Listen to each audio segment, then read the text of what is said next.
Iranians set a municipality building ablaze in the city of Karaj as anti-government protests continue spreading like wildfire across the country, according to on-the-ground footage aired by Iran's own state-aligned press TV outlet capturing the escalating civil unrest.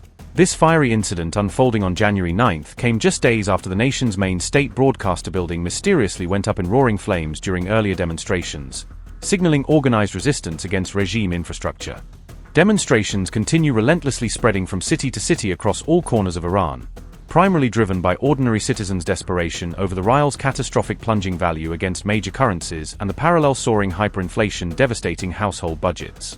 Hyperinflation running rampant has successfully triggered widespread popular agitation erupting simultaneously in more than 100 individual cities spanning every single one of Iran's 31 provinces, representing the most geographically comprehensive uprising in decades.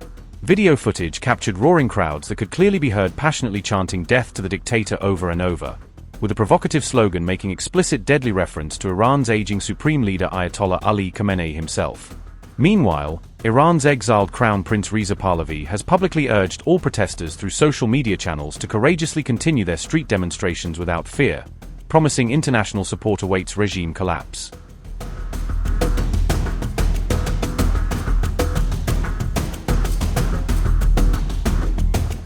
Other dramatic videos circulating widely online showed significant and growing protests erupting violently in numerous other major cities around the country, including even the ultra-conservative holy city of Mashhad located in eastern Khorasan province.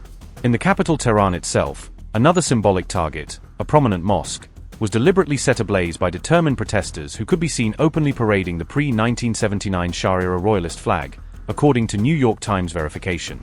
Human rights monitoring groups operating clandestinely inside Iran have formally accused security authorities of indiscriminately firing live ammunition directly into unarmed protester crowds during street demonstrations, systematically killing dozens of civilians. At least 51 innocent Iranians have now reportedly been killed during the brutal crackdown, including 9 young children caught in crossfire, according to meticulous tallies maintained by the leading international human rights group tracking regime atrocities. The increasingly violent and determined protest movement has paradoxically only grown stronger and more widespread nationwide despite the ruling regime desperately imposing a near-total internet blackout specifically designed to prevent coordination and information flow.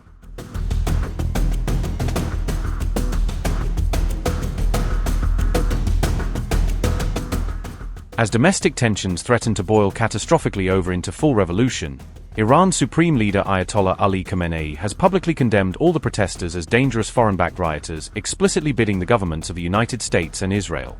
Notably and provocatively, President Donald Trump has made absolutely crystal clear through repeated public statements that his administration stands fully prepared to militarily intervene should security forces begin massacring peaceful demonstrators en masse.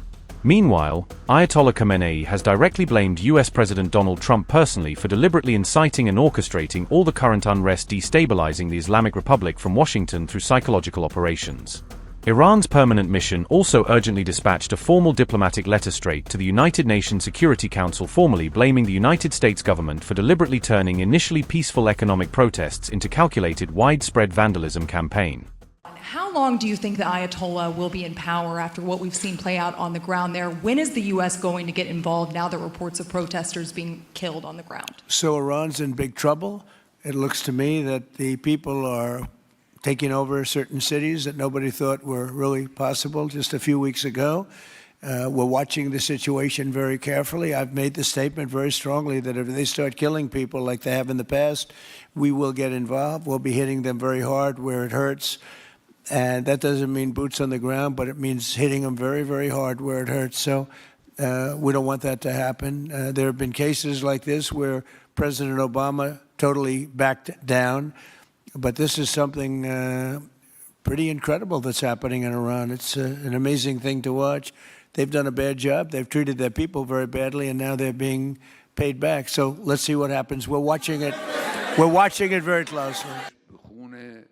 There are those who engage in vandalism. Last night in Tehran and elsewhere, a group of vandals broke into buildings belonging to their own country and destroyed some of them. For example, let us assume they destroyed a building and a wall to please the US president because he made incoherent remarks, saying that if the Iranian government did such a thing, he would come and stand by them. These rioters and people who harmed the country were pleased by that. If he is truly capable, let him mind his own country's affairs. as there are various events and problems within his own country. His hands are stained with the blood of more than 3,000 Iranians. During the 33-day war, over 1,000 of our countrymen were martyred, not to mention the leaders, scholars, prominent figures, and ordinary people as well. This person, Trump, said, "I issued the orders, I led the war." By this, he admitted it. He admitted that his hands are stained with Iranian blood. And then he comes and says that he supports the Iranian people. There is a handful of inexperienced, careless people who do not think, who believe this, accept it, and act according to his wishes. They burn trash bins only to please him.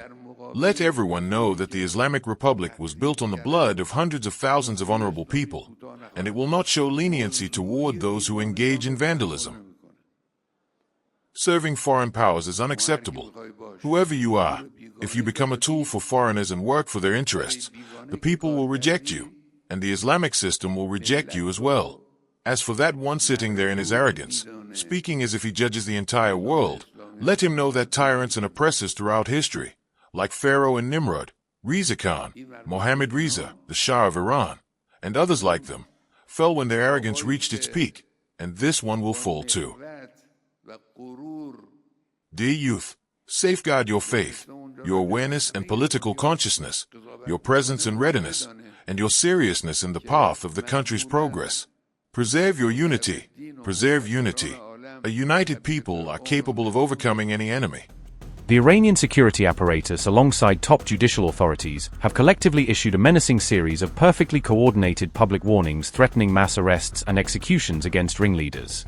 Iran's Judiciary Council explicitly said through state media that decisive and necessary legal action will be taken immediately targeting anyone identified as disruptors of peace and security during ongoing street disturbances. Additionally, the Intelligence Directorate of the Islamic Revolutionary Guard Corps publicly declared it simply would not tolerate what regime spokesmen described using fiery rhetoric as coordinated terrorist acts undermining national sovereignty. Reza Pahlavi has additionally gone further by directly calling upon President Trump through public statements to immediately prepare concrete military intervention plans specifically designed to actively help liberate the suffering people of Iran from oppression. However, President Trump pointedly ruled out any immediate high-level White House meeting with the exiled prince for now, representing a clear tactical signal indicating Washington remains strategically waiting to carefully observe exactly how this fast-moving domestic crisis ultimately plays out.